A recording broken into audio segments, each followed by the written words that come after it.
from Mr. Odell, a viewer on Facebook that we wanted to respond to today. He writes, "Great job, WDC." 2 questions. Number 1, do all trains have a name and number?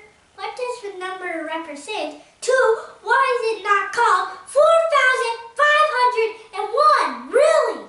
Well, Mr. Odell, to answer your first question, yes, all trains have some name and number, but sadly there was no standard format for naming or numbering trains during for prime years of use in America.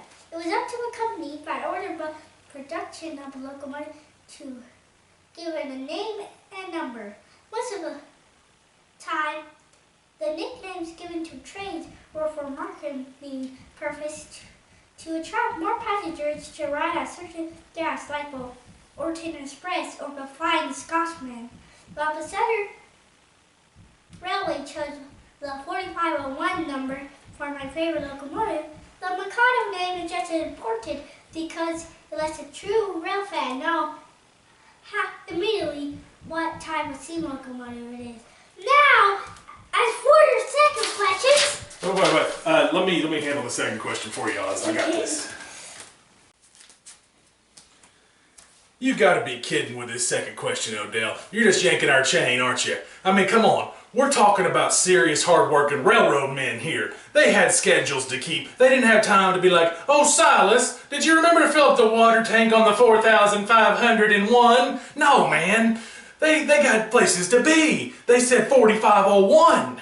What are you, a mathematician now? You want us to go paint a little comma between the 4 and the 5? Will that suit you a little better? This is a railroad, pal. We keep it brief and we keep it on schedule. You would know that if you were not such a nitwit. Like when you started sitting with the Brady Bunch on Bond Street and cheering for that North Knoxville leprechaun and guys like that hairball that's wearing the ETW championship belt, Tommy Coffey. But I got news for you and all those guys, Odell. I'm bringing my mullet club.